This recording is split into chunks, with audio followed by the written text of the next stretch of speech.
Padre, gracias por oírnos sin que hayamos hecho nada bueno para merecerlo. Gracias por ayudarnos por el más puro afecto de tu buena voluntad, Señor. Aquí estamos una vez más, Padre, anhelando de ti, deseando escuchar tu palabra, deseando que tu gracia nos sea manifestada, Señor. Porque tú tienes cosas grandes y ocultas, porque cosas que ojo no vio, ni oído oyó, son las que tienes preparadas para nosotros en este día. Padre, bendícenos, sacúdenos, llénanos de ti, Señor. En el nombre de Jesús, gracias. Amén.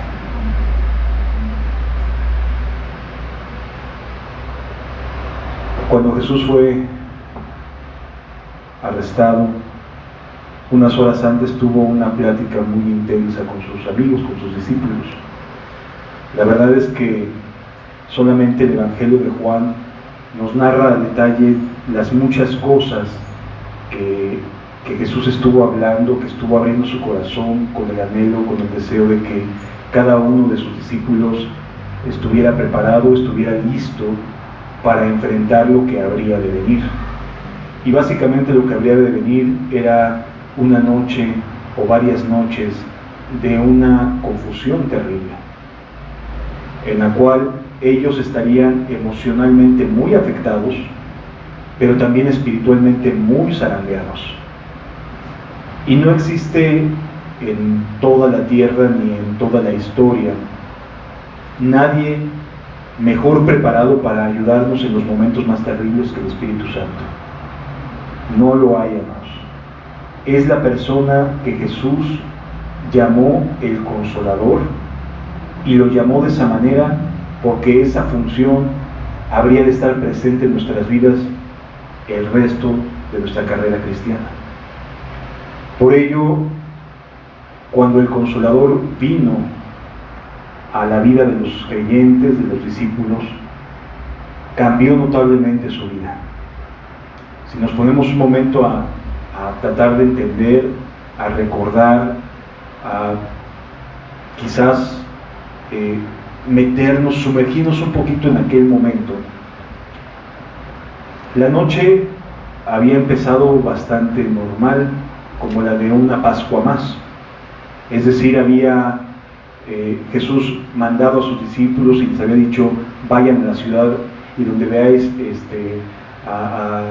esta asna ahí atada, ahí vas y preguntas, y le preguntas dónde habrá de pasar, dónde habrá de celebrar el Señor la Pascua esa noche. Y entonces los discípulos van, y efectivamente así sucede. Hablan con la persona, no se nos dice quién era, pero hablan con la persona, y la persona les da un aposento alto. Entiéndase por aposento alto un segundo piso. No eran construcciones altas, sino eran realmente construcciones, en el mejor de los casos era el techo, que estaba con unos palos, con algo de paja, para tratar de guardar del rocío de la noche o del calor del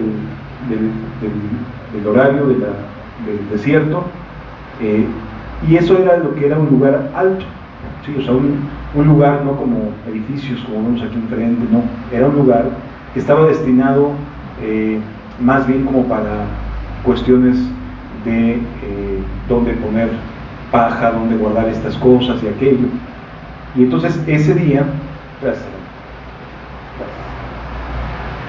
día normalmente lo habilitaban para un momento especial, y este varón lo ocupa para darle este espacio a Jesús y a sus discípulos.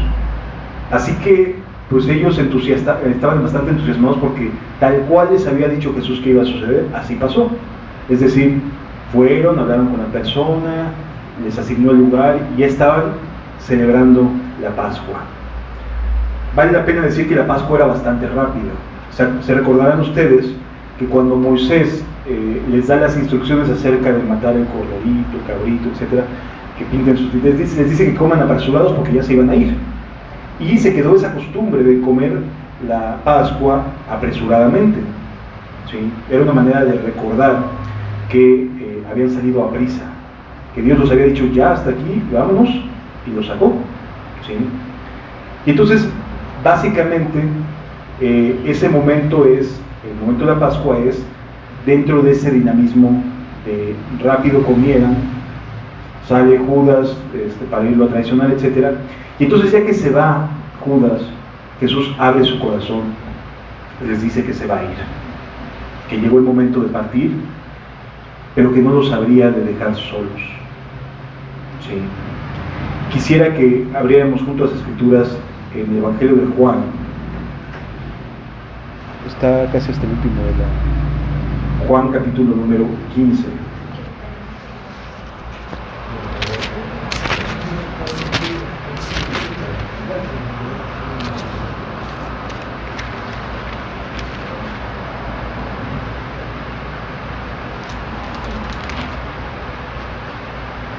Perdón, es Juan 14, versículo 15.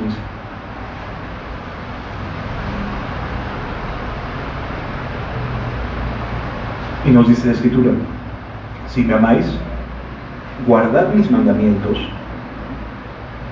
y yo rogaré al Padre, y os dará otro Consolador, para que esté con vosotros para siempre.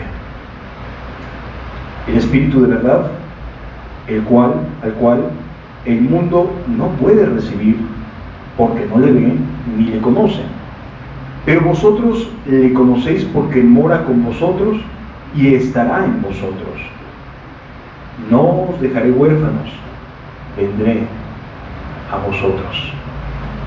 Lo vuelvo a leer, amados, porque como presenta Jesús al Espíritu Santo, es como el Consolador, el que sabe dar consuelo, ¿sí? El Paracletos en griego es uno llamado a estar junto a nosotros, ¿sí? En otras palabras, nos encontramos aquí con que Jesús se estaba despidiendo en su forma física. Jesús se estaba despidiendo en su forma visible, ¿sí? Y entonces ellos se iban a quedar sin esa forma visible de ver a Jesús. A diferencia de nosotros, para ellos sí pesaba mucho el haber estado viendo a Jesús con sus propios ojos. Para nosotros es a través de la fe, pero para ellos el hecho de que Jesús se fuera, que Jesús fuera a ser arrestado y crucificado, era un golpe enorme a su confianza, enorme. Recordemos que los judíos crecieron desde pequeños acostumbrados a que les dijeran una y otra vez en la sinagoga que el Mesías habría de liberarlos, que el Mesías vendría y que habría de liberarlos. Ellos pensaban del Imperio Romano. O sea, la idea con la que crecieron los discípulos de Jesús es de ver una liberación o una libertad física respecto al invasor romano, respecto a aquellos que oprimían a Israel, y entonces el Mesías establecería su reino desde Jerusalén gobernando. Esa era la idea. Por lo tanto, los discípulos no asimilaban la idea de que Jesús fuera a morir. Para ellos no era parte de su creencia. Sabían que habían encontrado al Mesías, sabían que el Mesías estaba haciendo milagros, sabían que Jesús tenía el poder y la gracia de Dios sobre él, pero creían que habría un momento en el cual Jesús entraría en Jerusalén como rey y desde ahí encabezaría una especie de independencia del pueblo romano y establecería su poderío y su reino sobre todo el mundo. Esa era la idea con la que crecieron los judíos, los discípulos de Jesús. Así que para ellos, el que Jesús les estuviera diciendo que habría de padecer mucho y morir, era algo sencillamente que no encajaba dentro de su columna vertebral de ideas. Y a nosotros nos pasa exactamente lo mismo. Nosotros muchas veces ya crecimos con una columna vertebral de ideas, con una serie de requisitos, de estereotipos, de formas, de formalismos, de tal manera que decimos así y así, asado deben de ser las cosas. Si no encajan de esta manera, luego entonces no puede ser. En otras palabras, crecemos como ellos, como los discípulos, asumiendo postulaciones o verdades que no pueden ser o no podrían ser de otra manera, desde nuestro punto de vista. Pero Jesús hizo pedazos las creencias y los credos con los que ellos crecieron. Ahí lo tienes en Jerusalén, y le están enseñando los edificios del templo, casi desde aquí vas a reinar, ¿no? Desde aquí vas a ejercer tu poder, desde aquí vas a ejercer tu dominio. Y Jesús le dice: ¿ves todo esto? No va a quedar piedra sobre piedra. Se rompe su credo, su creencia va haciéndose pedazos, porque así actúa Jesús con nosotros. No nos permite dejarnos engrosar nuestros oídos, bendito sea Él, para después estarnos acostumbrando y a partir de ahí estar mirando todas las cosas. No.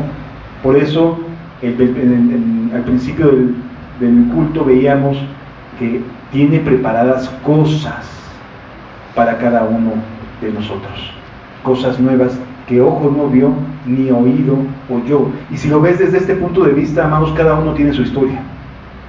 Cosas que ojo no vio, ni oído oyó, ni han subido a corazón de hombre, son las que Dios ha venido mostrándonos y preparándonos a cada uno de nosotros. Nuestra historia no se puede parecer una a la otra. Tenemos los mismos principios cristianos, las mismas directrices del Espíritu Santo, pero unos y otros en su historia, en los cómo, no nos parecemos. En los cómo llegamos a los pies de Cristo, en los cómo nos está tratando, no nos podemos parecer, porque cada uno tiene su propia historia, y es algo que debemos de aprender a respetar, al Espíritu Santo trabajando en la historia de cada uno de manera individual. Si no aprendemos a confiar en el Espíritu Santo, no vamos a poder caminar con Cristo. Y el Espíritu Santo trata de distintas maneras con cada ser humano, de forma individual e independiente. Y necesitamos aprender a respetar esa forma y que el Espíritu Santo trata con cada uno de nosotros. Y entonces, dentro de este contexto de aquella noche, les habla acerca del que consuela, del que sabe dar consuelo. Y ellos entendieron que de plano sí, se estaba despidiendo. Para ellos, en este momento, el Consolador no lo veían, no lo entendían, porque para ellos es: espérate, ¿cómo que te vas a ir? O sea, las promesas en ocasiones no nos brillan tanto derivado de lo que estamos viviendo y lo que estamos sufriendo. Y cuando estamos sufriendo algo, aunque nos digan: oye, el Consolador va a venir a ayudarte, va a extenderte su mano, si estamos asumiendo que estamos completamente sumergidos en la depresión, en la angustia, en los afanes, etcétera, difícilmente las promesas de Dios nos van a brillar como deberían de hacerlo, porque nuestra mente está sumergida en otras cosas, o le está dando prioridad a otras cosas, en lugar de escuchar lo que el Espíritu Santo quiere hablarnos a cada uno. ¿Sí? Por lo tanto, muchas veces nos pasa lo mismo que a los discípulos. Pareciera que nos entra por un oído y nos sale por el otro, y no entendemos, porque estamos tan abrumados en nuestra mente que no alcanzamos a comprender lo que nos está diciendo Jesús. Va a venir otro. Ay, Señor, pero te vas a ir. Oye, va a venir alguien que te va a ayudar, que te va a tender la mano, como yo no lo puedo hacer porque yo tengo que partir. Oye, Señor, pero es que te vas a ir. Y los 12 tronos, Señor. Quedaste que habría 12 tronos para que gobernáramos desde ahí a las 12 tribus de Israel. Yo ya me había visto. Sí, yo ya había proyectado mi futuro. ¿Cómo que te vas? ¿Y dónde quedamos nosotros? Entonces, por esa razón dice: si me amáis, guardad mis mandamientos, y yo rogaré al Padre y os dará otro Paracletos, otro Consolador. Y este Consolador no se iba a parecer en nada a los consuelos del mundo. Entre familia buscamos la manera de apoyarnos muchas veces, buscamos la manera de tendernos una mano. Entre hermanos también buscamos la forma de echarnos una mano, de extender el apoyo, etcétera. Buscamos la forma de hacer algo para que nuestros hermanos, nuestra familia salga del pantano, ¿no? Y en ocasiones así nos sucede. Y entonces el consuelo que puede darnos un ser humano está bien limitado, hermanos. Es muy, muy limitado. Miren cómo es tan limitado que cuando Jacob se entera de que José le había dicho que había muerto, él no quiso absolutamente nada. Vamos a Génesis capítulo 37. Hacia arriba. Versículo 34 dice: entonces Jacob rasgó sus vestidos y puso cilicio sobre sus lomos y guardó luto por su hijo muchos días. El luto es algo muy difícil de hablar. O sea, cuando alguien pierde un ser amado, es muy complicado tratar de dar alguna palabra que realmente brinde algún consuelo. Siguiente pasaje, por favor. Y se levantaron sus hijos y todas sus hijas para consolarlo. O sea, ¿querían ayudar a su papá? Claro que sí. ¿Estaban deseosas de brindar consuelo? Por supuesto que sí. Pero no es el consuelo del Espíritu Santo. El consuelo del Espíritu al que somos llamados es distinto.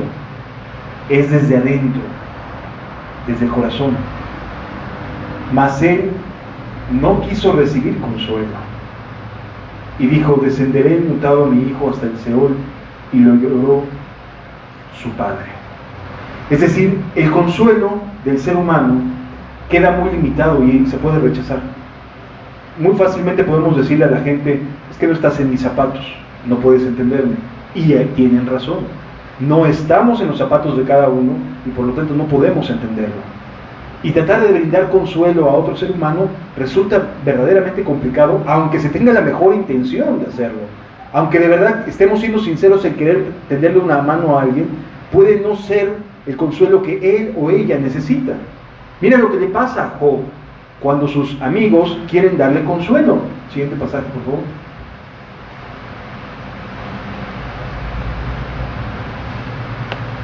No es ese, es de Job.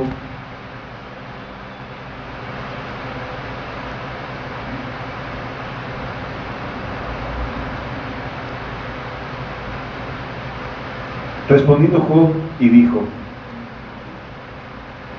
muchas veces he oído cosas como esta. Está hablando con sus tres amigos que eran bastante incómodos escucharlo porque parecía que más bien lo que querían era como burlarse de su tragedia.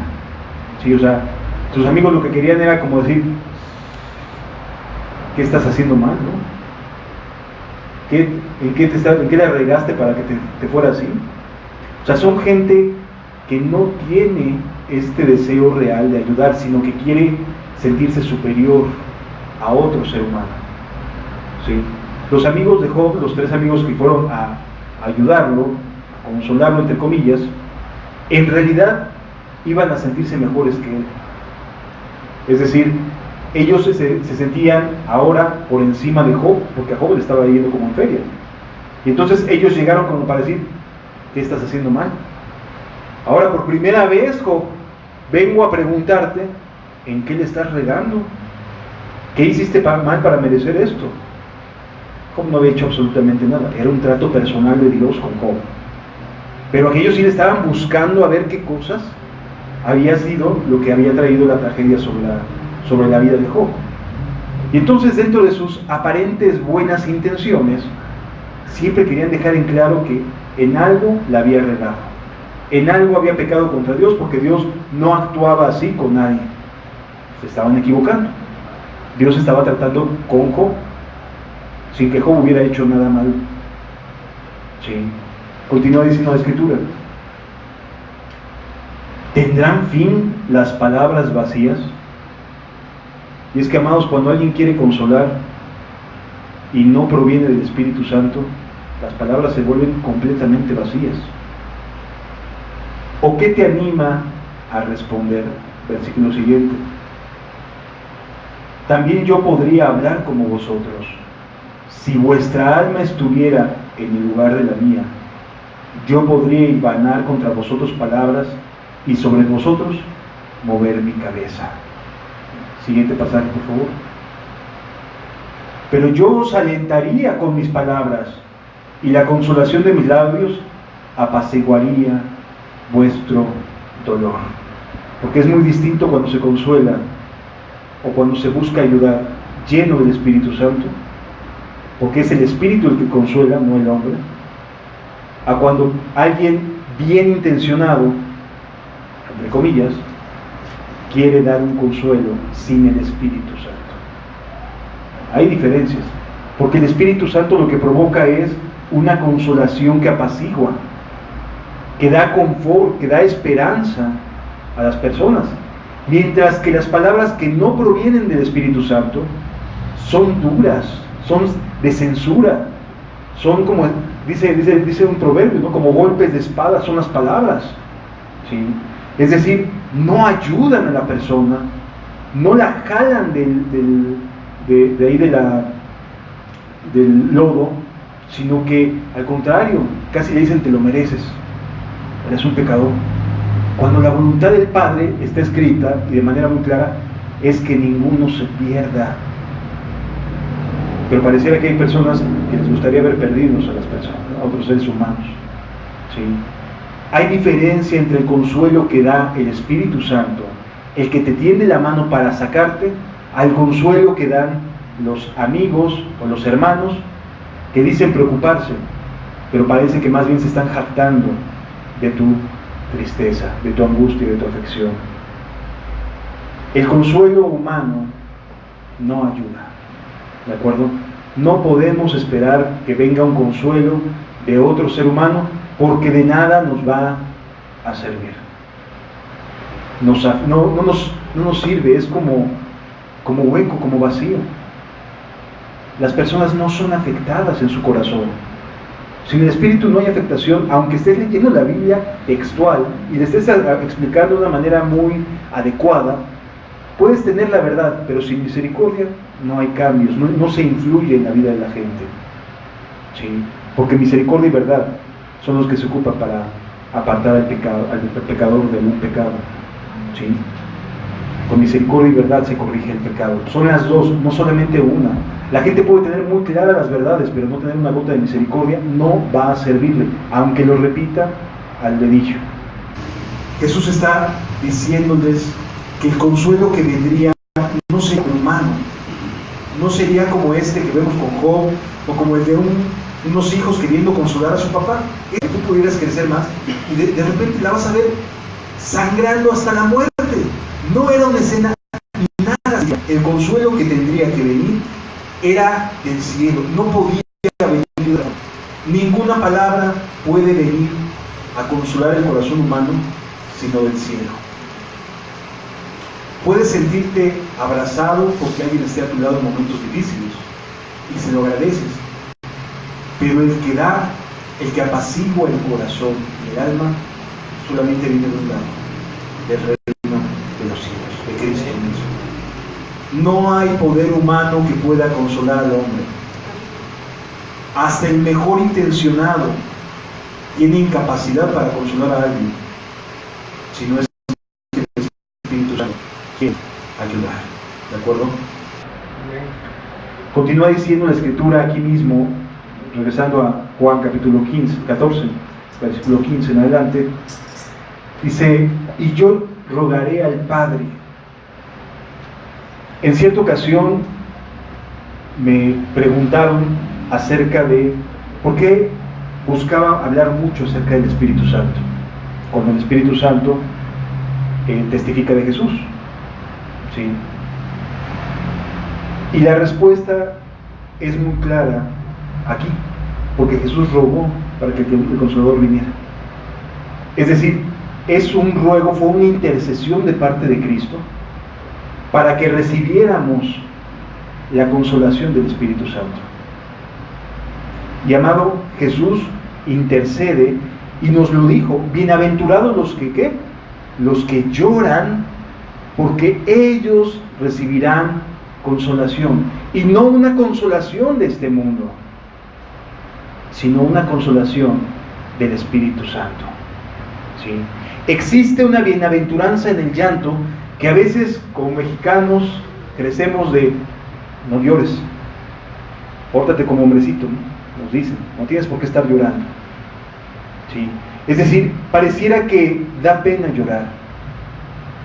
Y el llanto es algo que ni la ciencia aún hoy en día sabe explicar, porque no sabe cómo explicar el llanto, no sabe cómo se origina. Conoce los procesos fisiológicos, pero no conoce cómo se origina un llanto real. Y entonces entendamos, hay bendición, hay una bienaventuranza en el llanto. Se vale llorar, y no solo se vale, es espiritual llorar. Es espiritual llorar, es espiritual quebrarse. Porque cuando nos quebramos, llega Dios para rescatarnos. Si creemos que no tenemos necesidad de nada,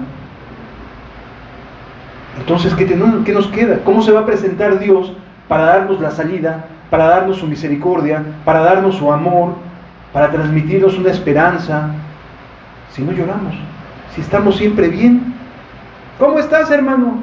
Bien, hermano, en victoria, ¿no? Así dicen. ¡Qué bueno! Pero vale la pena de vez en cuando decir, estoy quebrado, me siento quebrantado. ¿Sí? ¿Cómo estás? Con unas ganas de llorar, de romper en lágrimas, increíble. Y quien es espiritual te va a entender, porque sabe lo que significa rasgar el corazón y no solamente las vestiduras. ¿Sí? Rasgar el corazón es romper el llanto, es ir hacia adentro de uno mismo y decir, no tengo nada, Señor. Si tú no vienes a ayudarme, no tengo nada. Si tu Espíritu Santo no viene a darme consuelo, no tengo nada, Señor. Bienaventurados los que lloran, dice Mateo capítulo número 5, versículo número 4. Bienaventurados los que lloran, porque ellos recibirán consolación. ¿Es espiritual llorar? Jesús era experimentado en quebranto. Lloraba mucho Jesús. No lo dicen los evangelios, pero el simple hecho de que sea experimentado en quebranto es una persona que sabía llorar, que no contenía sus lágrimas, que no contenía sus emociones, sino que dejaba salir lo que en él le preocupaba, sus aflicciones. Estar sudando sangre porque está exponiendo una necesidad, no es cualquier cosa, está quebrado Jesús. No creo que solamente hubiera sudado sangre, lágrimas brotaron de sus ojos. Sí. En otras palabras, llorar es algo bueno. No es más espiritual el que menos llora, es más espiritual el que más llora, porque tiene contacto con aquel que sabe dar consuelo. Llorar es muy satisfactorio, hermanos, de verdad. Romper en llanto, decirme, yo ya no puedo más. Si tú no vienes ahora y me consuelas, Señor, yo no voy a poder seguir este camino. Quiebra el corazón. Llorar es bueno. Llorar es espiritual. ¿Y cuántas veces nosotros mismos hasta nos regañamos, no? No, aquí no, por favor. Yo luego voy en el camino, voy en el transporte y de verdad pienso en Dios, en su misericordia y se me salen las lágrimas. Y han de decir, pobrecito, lo han de haber dejado, quién sabe qué habrá pasado. Porque se me salen las lágrimas, me quiebro. Sí. Porque de verdad es hermoso sentir el consuelo de Dios. Una persona puede vivir 1000 experiencias y no tener esa experiencia del consuelo divino. De verdad. De saberse amado, de saberse abrazado, de saber que Dios está apapachándolo, es maravilloso. Y las personas por lo general les da miedo experimentar esto, les da miedo los sentimientos. Sí es cierto, hoy en día hay un abuso del emocionalismo en muchas congregaciones, pero llorar es una experiencia sentimental, es una emoción. Jesús no le está condenando, nos está diciendo cómo habremos de recibir el consuelo. Sí me doy a entender, amados. Es decir, no le tengamos miedo a las lágrimas. Nadie nos va a decir nada. Más bien recibiremos consuelo de nuestro gran Dios y Salvador, Jesús. Yo rogaré al Padre y os dará otro consolador para que esté con vosotros para siempre. Aquí surge una pregunta bastante interesante. ¿Estaba el Espíritu Santo en sus discípulos? ¿Sí o no? ¿Sí?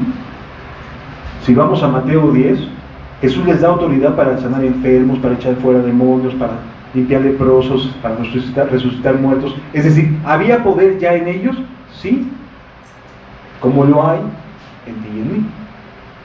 Al haber vuelto a nacer el Espíritu, ya vino a darnos vida. De hecho, nacemos del Espíritu. No podemos nacer por nuestras propias fuerzas. Nacemos por las convicciones, por la gracia, por la regeneración del Espíritu Santo. ¿Sí? Y ya está con nosotros. Pero les dice aquí Jesús, el Espíritu de verdad, el cual el mundo no puede recibir porque no le ve ni le conoce. Pero vosotros le conocéis, tiempo presente, porque mora con vosotros y estará en vosotros, tiempo futuro. A veces nuestra limitada capacidad humana no nos deja entender cómo que está y luego estará, porque decimos, pues ¿cómo? ¿No? ¿Está o no está?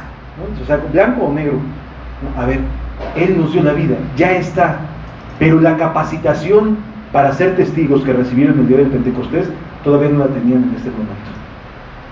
¿Sí? ¿Conocían el Espíritu? Sí, les dio la nueva vida. ¿Fue el Espíritu el que les dio la autoridad para poder estar echando fuera demonios, sanar enfermos, limpiar leprosos, resucitar muertos? Sí, fue el Espíritu. ¿El Espíritu los guiaba a las casas a donde ir a predicar? Sí, era el Espíritu. Pero todavía no era lo que venía. Cuando se recibe el poder para testificar, es distinto. No quiere decir que no esté, está. Pero hay una capacitación diferente cuando el Consolador viene a cuando somos nuevos nacidos. Sigue siendo el mismo. Pero todos esos 3 años y medio al lado de Jesús fueron de estar capacitándolos, enseñándolos, transformando su corazón y adecuándolos ¿para qué? Para ser testigos de su resurrección y de la vida en Cristo Jesús. Y esto, amados, no lo da nadie, sino solo el Espíritu de Dios. ¿Por qué predico acerca del Espíritu Santo y de la necesidad que tenemos de aprender a relacionarnos con el Espíritu Santo? Porque ese era el que dejó Jesús, nada más ni nada menos. Jesús nos salva, Jesús es a quien vemos en la cruz, pero es el Espíritu quien nos mantiene hasta el final de la carrera. Necesitamos aprender a relacionarnos con Él y no tenerle miedo. Sí me doy a entender. Es alguien que sabe consolar, es alguien que necesitamos, es alguien que si no aprendemos a verlo, viviremos vidas, sí, como la de un discípulo normal, como la de Pedro antes del Pentecostés, con sus errores, con sus fallas, con sus atrabancamientos, ¿no? Decía cosas así de golpe. ¿Era cristiano? Por supuesto que era cristiano. ¿Iba a entrar al reino de los cielos? Sí, pero no tenía el poder para testificar.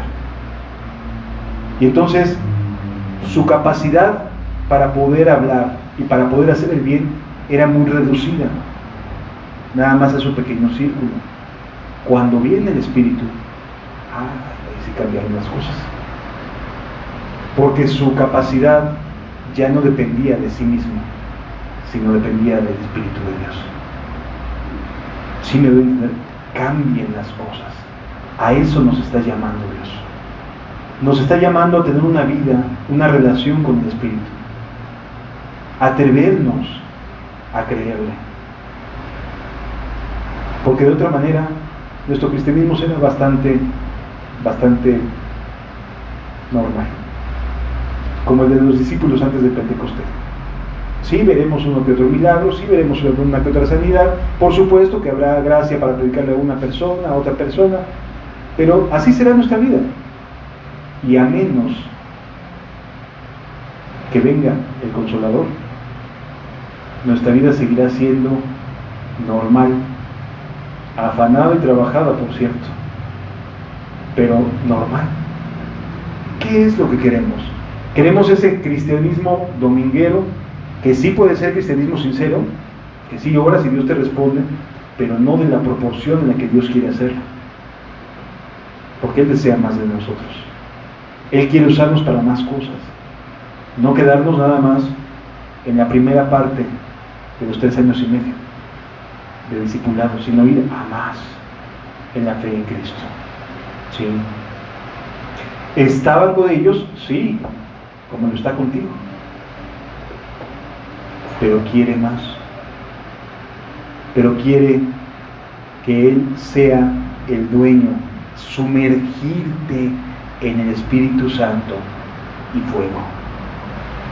Nadie duda de que entre nosotros hay nuevos nacidos, pero tenemos el poder para testificar como lo tenían ellos. Dios quiere que lo tengamos, porque no quiere que nadie se pierda, sino que todos procedan al arrepentimiento. Y eso solo puede venir del Espíritu de Dios, no de nuestra capacidad, no de nuestra oratoria, no de nuestra inteligencia, no de lo que sepamos de Biblia. Hay gente muy capaz. He visto y he oído personas que te desmenuzan las doctrinas bíblicas de la salvación de una manera clarita, y con todo no llevan a la gente a tener una vivencia en el Espíritu Santo. Sí. Estamos tan temerosos de ver esas manifestaciones alocadas de las iglesias pentecosteses que decimos, yo no quiero eso, pero nos hemos puesto tan a la defensiva con eso que no le damos oportunidad al Espíritu de decir, oye, ve y ora por ese enfermo sabiendo que va a sanar. Ni siquiera nos alcanza la fe para eso, porque estamos tan a la defensiva con las estridencias, que si son estridencias de muchas personas que caen y se revuelcan y hacen un montón de cosas, que no les damos oportunidad al Espíritu de que haga bien a través de nosotros, porque no le creemos, porque creemos que son estridencias. No, amado. Una cosa son las estridencias que no transforman, y otra cosa es que el Espíritu Santo te use para transformar las vidas de las personas que te rodean, y más allá. Cuando venga el Consolador en tu vida, no serás la misma persona. Y pregunta de los discípulos, no pudieron ser las mismas personas, fueron cambiadas totalmente, fueron transformadas.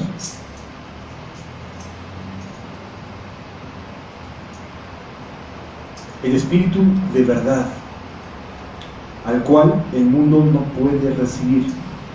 El mundo no puede recibir al Espíritu Santo porque es un Espíritu de verdad, porque no le ve ni le conoce. Ellos no reconocen un milagro, no reconocen una sanidad, no reconocen dones del Espíritu, no reconocen eso. Pero vosotros, dice la Escritura, le conocéis. Y aquí la palabra conocer es que quiere Dios que tengamos intimidad con Él, porque está con vosotros y morará en vosotros. ¿Quiere Jesús que tengamos una vida con el Espíritu Santo, sí o no? Pues yo lo veo claro, ¿no? Por supuesto que sí. ¿Que nos surgen miedos? Desde luego que surgen miedos, porque no queremos caer en estridencias, en cosas extremas. Pero vale la pena tener tanto miedo como para no atrevernos a hacer cosas para la gloria y honra de Dios. Vale la pena tener tanto miedo al que dirán, como para decir, no, hermano, yo creo que comiste muchos hongos en la noche, tuviste un sueño de Dios y sabes que fue de Dios y te da miedo no compartirlo, no externarlo. ¿En quién estás confiando? Dios te habló y no lo compartes y no lo hablas. Pues entonces, ¿en quién estamos confiando? Sí me doy a entender, amados. Dios es misericordioso y desea, de verdad desea usarnos. Desea usarnos. No quiere que nadie se pierda. Es muy difícil de entenderlo. No quiere que nadie se pierda. Bueno, pues entonces voy a predicar, porque no quiere que nadie se pierda. Ay, pero es que no puedo. Pues confía en el Espíritu.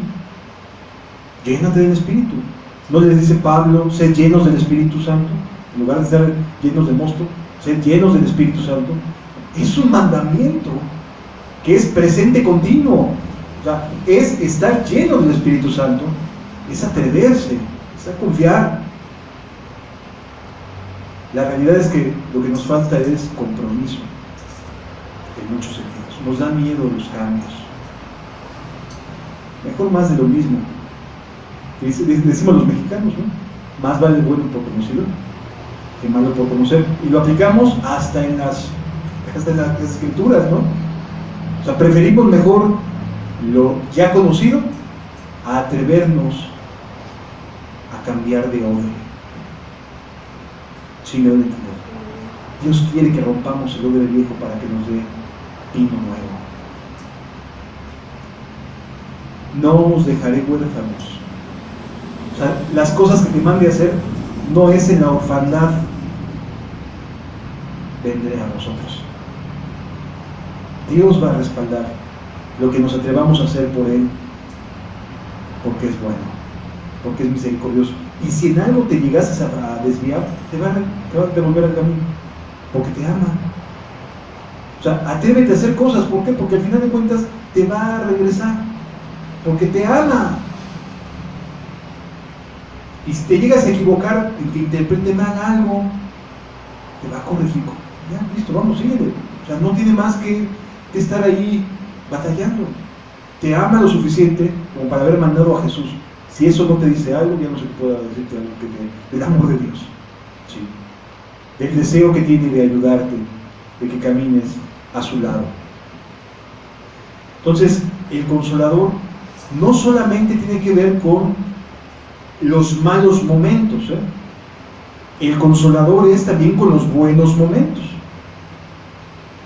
Él trabaja tanto cuando nos está yendo mal como cuando nos está yendo bien. El fruto del Espíritu es permanente. ¿Sí?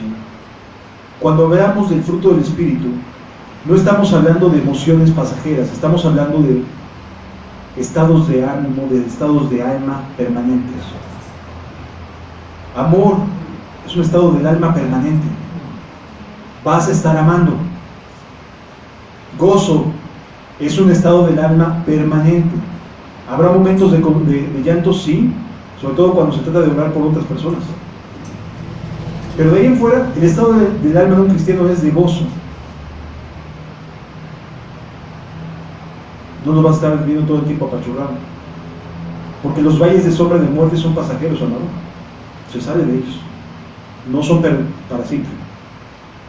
O sea, los valles de sombra de muerte nada más los viajeros los atravesaban para esconderse del sol abrasador y después salían y seguían caminando. O sea, son pasajeros. Los malos momentos que estás viviendo son pasajeros. Van a pasar. Y se van a terminar los valles de sombra de muerte. Y aún en los valles de sombra de muerte no temerás mal alguno, porque Jehová estará contigo. Su vara y su callado te infundirán aliento. Es más, va a aderezar mesa delante de ti. O sea, ya tienes tu comida y todavía te va a dar aderezo delante de tus angustiadores. Eso es consuelo.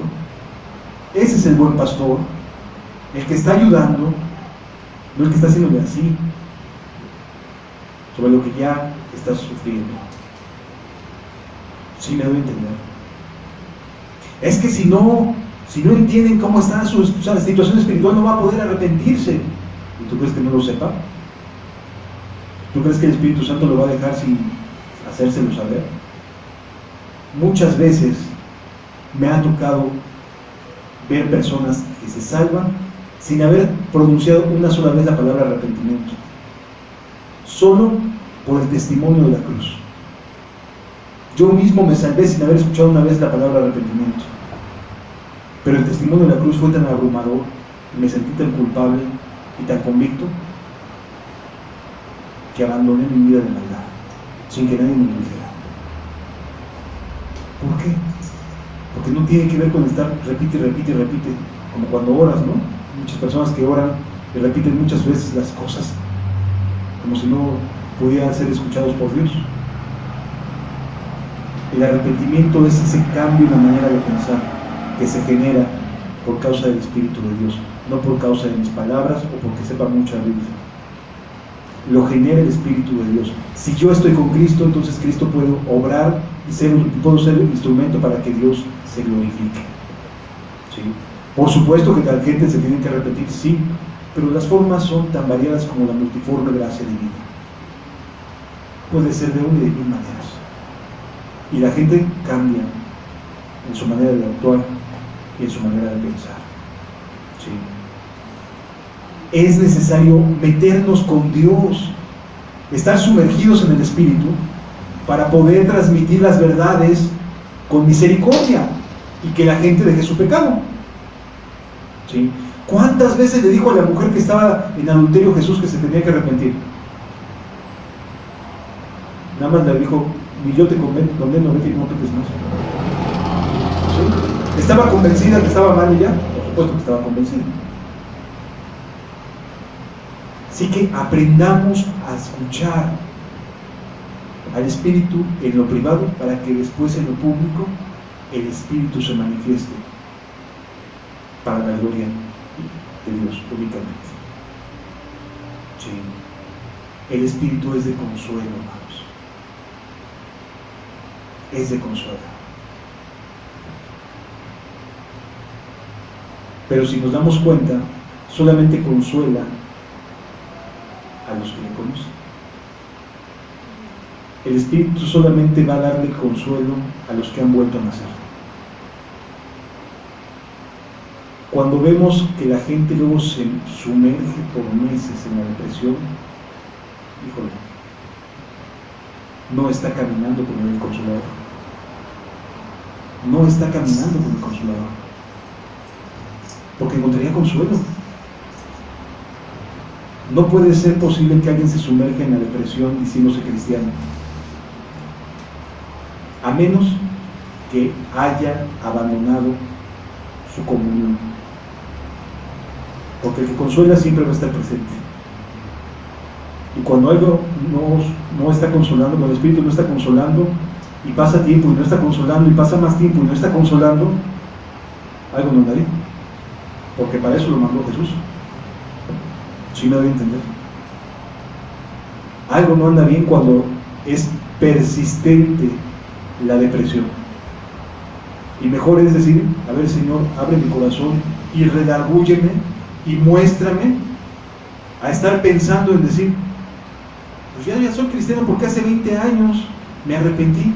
Sí, pero hoy por hoy no estás caminando con Él, Estás desviado.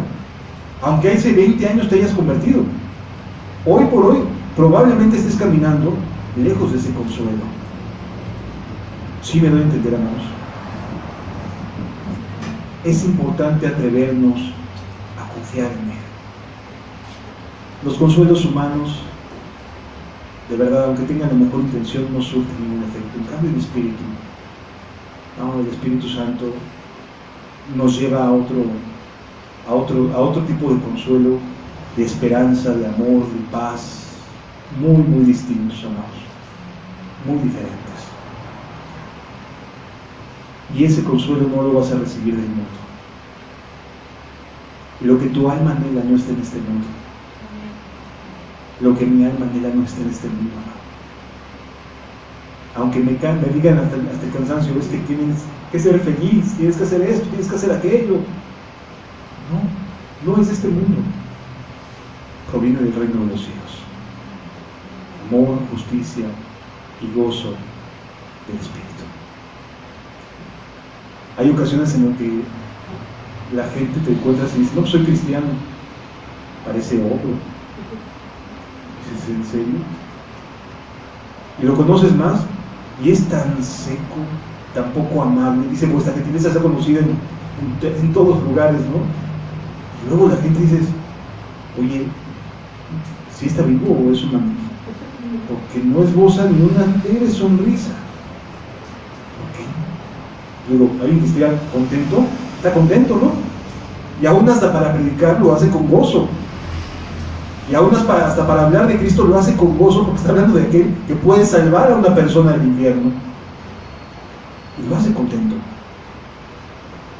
Entonces aprendamos que el gozo del Espíritu es un estado del alma también real, verdadero, ¿sí? Que se disfruta, amados.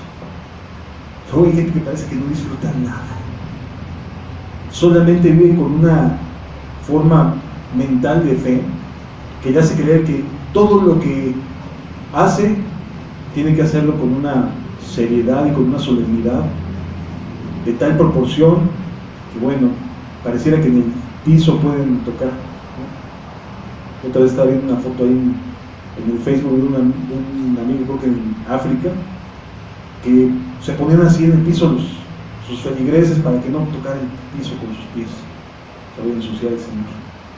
La verdad, triste. O sea, son de plano deformaciones de ideas. El Espíritu Santo es humilde, nos lleva a ser mansos y humildes de corazón, ¿de acuerdo? Y nos llena de fruto del Espíritu en nuestro carácter, pero de fruto en cuanto a lo que nos permite Dios hacer hacia los demás. Porque la vida cristiana antes del Pentecostés tenía que ver con cada uno de manera personal, era un discipulado personal. Pero después del Pentecostés, esos que habían sido discipulados de manera personal, ahora buscaban hacer bien a otros. Buscaban transmitir las buenas nuevas. Buscaban hacer la voluntad de Dios. Que el nombre de Cristo siguiera teniendo autoridad aunque no estuviera presente. Y amados, a la gente hoy en día le da miedo el nombre de Cristo. Le da miedo. No le tengamos miedo. Sigue teniendo la misma autoridad para sanar enfermos, echar fuera demonios, limpiar leprosos, resucitar muertos. Sigue teniendo la misma autoridad, no se detuvo. Sigue siendo Dios en los cielos y en la tierra. Y su nombre sigue siendo un nombre que es sobre todo nombre. Y no tenemos por qué tenerle miedo a la autoridad de Cristo. ¿De acuerdo? El consuelo, entonces, no es como el del mundo. Es muy distinto. Y ese consuelo es el que quiere venir a tu vida. Buenas noticias. Si eres nuevo nacido y has vivido un cristianismo decente moralmente, pero sin afectar demasiado la vida de la gente que te rodea, en tu entorno, etc., hay un Pentecostés, hay un cambio que nos está esperando. Porque el testimonio de Cristo es con poder, no con palabras persuasivas. Palabras persuasivas puede darlas un muy buen orador, uno de estos animadores, ¿no? Pero palabras que transformen, esas son los dones del Espíritu, provienen de Él. ¿De acuerdo? ¿Qué buscamos? ¿Más de lo mismo o ir a una nueva gloria? Como les decía que así fuera. Vamos a cerrar nuestros ojos y meditar. Mi amado hermano, la vida del cristiano es ascendente. Sigue creciendo, no se queda estancado.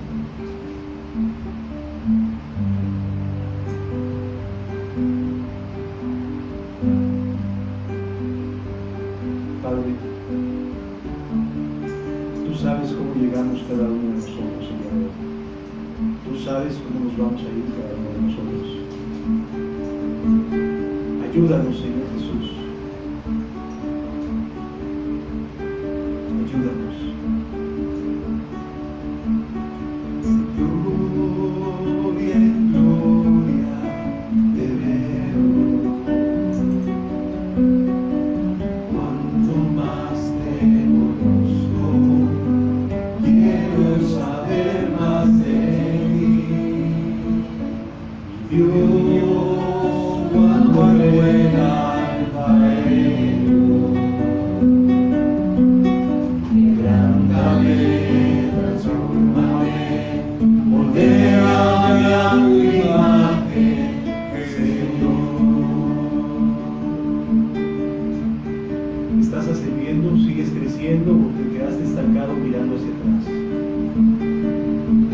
que es tiempo de que mires hacia adelante. Y gloria, gloria, te veo. Cuanto más tengo gozo, quiero saber más de ti. Mi Dios, cuando el alfarero, quebrántame, transfórmame, moldéame a tu imagen, Señor. Quiero ser más como tú, ver la vida como tú, saturarme de tu espíritu y reflejar al mundo tu amor.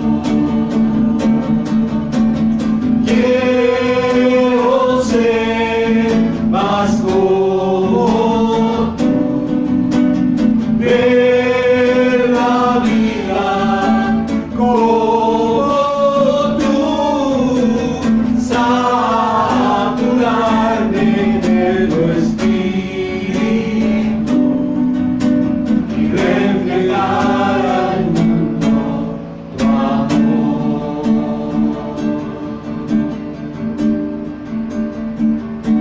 Padre, enséñanos a relacionarnos con tu Espíritu Santo.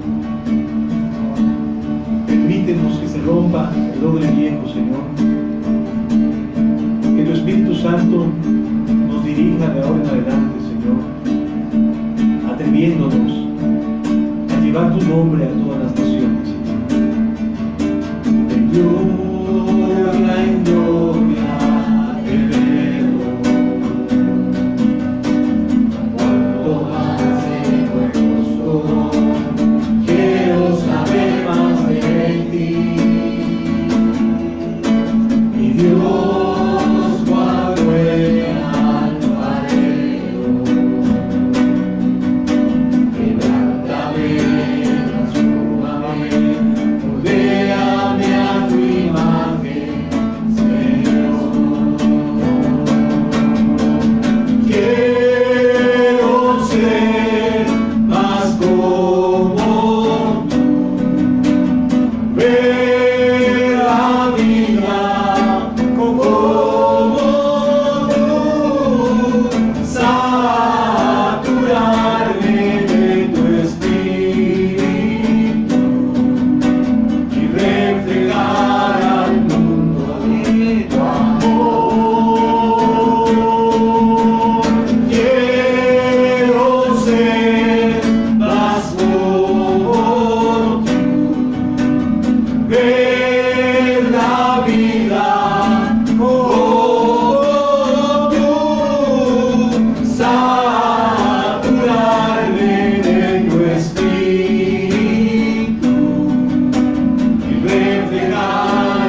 llorar.